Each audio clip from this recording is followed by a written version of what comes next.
the Milky Way. So that hazy band Yeah. that you see across the sky is the Milky Way. It's the plane of our galaxy, and it's starlight is what you're looking at. When you say starlight, though, I mean, is it just like the sky's light pollution from stars? Like, is that because it's all hazy and everything? Yeah, well, if you took a telescope or binoculars and looked at it, you would see more stars come into view. And that's so it's more like just a whole bunch of them that we can't specifically see. There's just a lot more stars in that part of the sky, and Yeah. that's why it looks so much brighter. Yeah, and is that why it's named Milky Way? Milky Way, because it looks like spilled milk. Ah.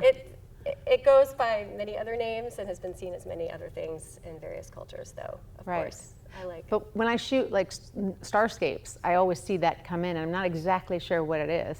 I know it's Milky Yeah. Way, but I'm like, what specifically? Yeah, You know? it's more stars. Yeah. There's more stars in that part of the sky, so That's incredible. That's why it looks brighter. Yeah. Okay, so what we're gonna do, heads up to everyone. It's gonna look like the sky is moving a lot. Do people ever get nauseous? Some people do, which is why I like to warn people. I'm gonna hold on. Okay, very good. If you don't like it, close your eyes, look at the floor. Okay, here we go. So we're gonna lift off Earth and turn around and look back at it. So get ready to look for your house. Ooh. Here comes the sun. Whoa. Here comes home. Whoa. So you see the daytime side of Earth pointing towards the sun. Yeah. And then the nighttime side, you can probably make out North Carolina. Hopefully you don't see your house. That electricity bill is pretty serious if you do. Okay, so I'm gonna put a little bit of residual motion on it because that's gonna make it feel more 3D to you. Wow. And then we can go flying. So we're already further away from planet Earth than any actual human being is. So there are 6 people on the International Space Station right now. Uh-huh. One of them is a North Carolinian. And they're only 240 miles off the surface of Earth. I'm going to use my red pointer. Earth is 8,000 miles across. So 240 miles, maybe that high. That's it. Oh, wow. Right So up there. They're in outer space, but they're not actually that far away. That's nothing compared to how far away, though, humans have been. We've been as far as the moon. So that's the moon's orbit, 240,000 miles away on average, rounding. Moon. Yeah, there it is. And almost everybody who's been to the moon was once in this planetarium learning about the stars.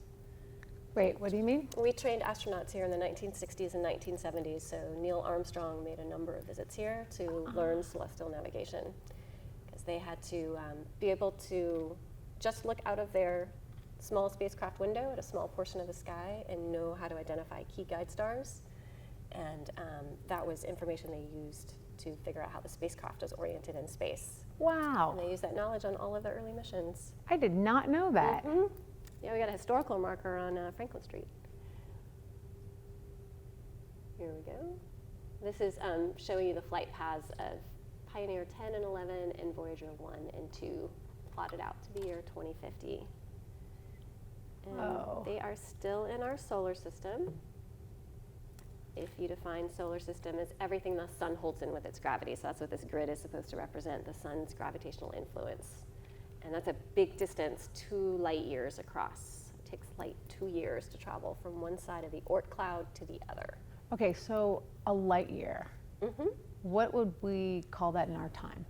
So a light year sounds like a unit of time, but it's a unit of distance. So Right.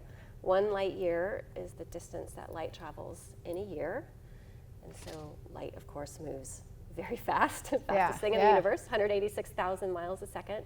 So if you work out the math, 1 light year translates to close to 6 trillion miles. What is that right there? That's the radiosphere. So that is a history of all of our radio and TV signals What? that we've sent. Yeah, so I'm going to do some rounding here, but we've been broadcasting for roughly 80 years. Uh-huh. And radio and TV are forms of light. They're on the electromagnetic spectrum. All forms of light travel at the speed of light, whether you can see that light or not. So if we've been broadcasting for about 80 years, that means the earliest signals have now traveled 80 light years away. And here's the fun part. Wait. Slow down. Okay. So everything we've broadcast, whether it's been audio or television or anything, Well, I'm not going to say everything, But roughly, but the things that we're broadcasting. yes. So we've been doing that for about 80 years, and every one of those broadcasts are a form of light.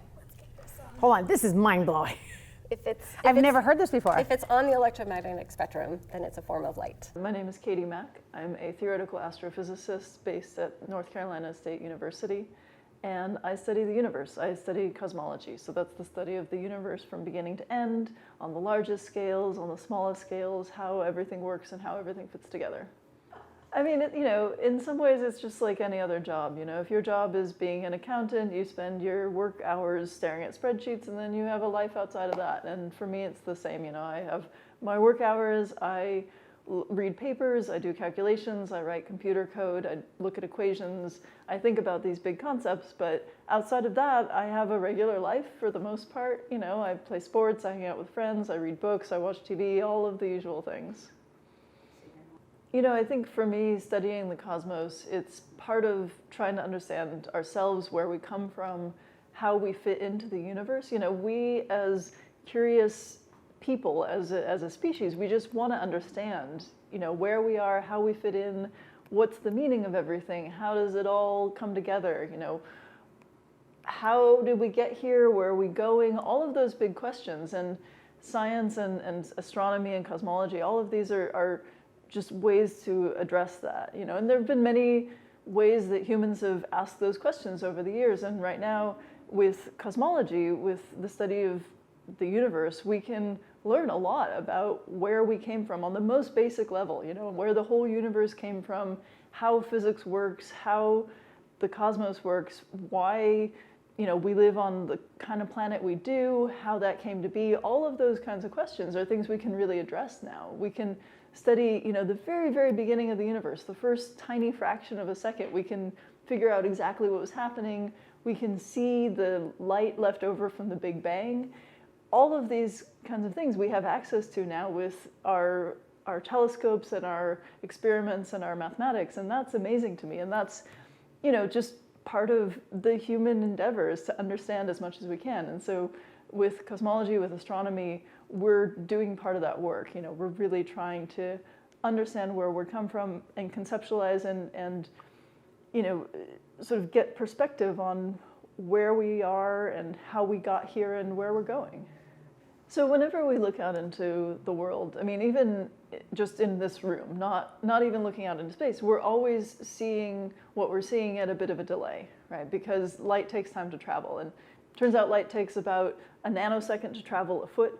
So even if I'm just looking at you a few feet away, I'm looking at a few nanoseconds in the past. And when we go out into the universe, we're looking even farther into the past, years or decades or millennia, or even millions or billions of years into the past. So everything we see out in the sky, we're seeing as it was at an earlier time in the universe. And so when we look at the most distant things, we're actually looking directly at a younger universe. We're looking at the universe as it was when it was in its earliest moments. We can see light left over from the Big Bang, and that means that we're actually looking at light that's coming to us from something so far away that we're seeing that part of the universe as it was right at the beginning. The first few hundreds of thousands of years after the beginning, whatever that was. So we're really seeing the past, and we're really seeing sort of our origins.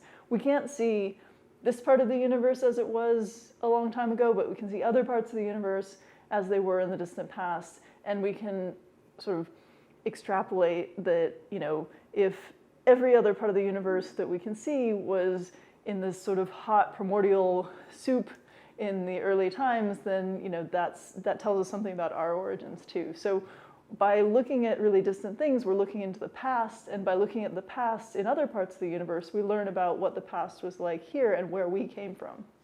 Partially because in my work, a single planet is an insignificant speck of dust. Partially because of that, I do think about the world differently, and I do think of us as being in this very fragile place. We're in this very special place. We have this ecosystem around us. We are on this livable world, and most of the universe is just not like that. There may be other habitable planets out there that something like humans could live on, but we haven't found life anywhere else. There's nothing else in our solar system that could support us in any meaningful way. And of the planets that we found around other stars, some of them might or might not have atmospheres like our own, but we've never seen signs of life. And so by studying the universe, you really get an appreciation for how fragile and special and transient life here on Earth might be. And that does, I think, give you a feeling of wanting to treasure and protect that. And that's something that has been seen many times over the years. There's this common idea that the early environmental movement was partly spurred on by the ability suddenly to see the Earth from space. The Apollo missions saw the whole planet all at once, brought back these amazing pictures of the globe, of the Earth rising up over the surface of the moon. These kinds of pictures really changed how people could see the planet, and people started to see us as suspended in space, this very fragile ecosystem, this very unique, singular place. And that, I think, can help people to see how much we have a responsibility to protect that. And it's also been shown that, astronauts, when they go out in space and they see the Earth from above, that helps them to see life on Earth differently. And there's this thing called the overview effect, where if you go out into space and you see the Earth as a whole from outside of it, it changes your perspective in a really big way, and it makes you start to think differently about national borders and conflicts between people. It makes you really want to see the Earth as a whole and to protect it and to make sure that we are not squandering this resource that we have, and to deal more kindly with one another, as Carl Sagan said in that brilliant speech about the pale blue dot. So he had the opportunity to get the Voyager spacecraft to turn around and take a picture of the Earth from something like 4 million miles away, 4 billion, not sure, from close to the edge of the solar system. He took this picture, and the Earth was just a tiny, tiny dot, just a pixel in this image. And by presenting that perspective, by showing us that we are just this tiny speck of dust, it really gave this idea that we don't have somewhere else to go. These divisions that we create between ourselves are really pretty artificial, and we have just this one little spot that we live on that we need to protect and we need to treasure. And I think that's a really important thing that can come out of the study of the universe, is really giving us some perspective on where we are and what we mean. I think you're the female Carl Sagan. That's what it sounds like. Thanks. It really does.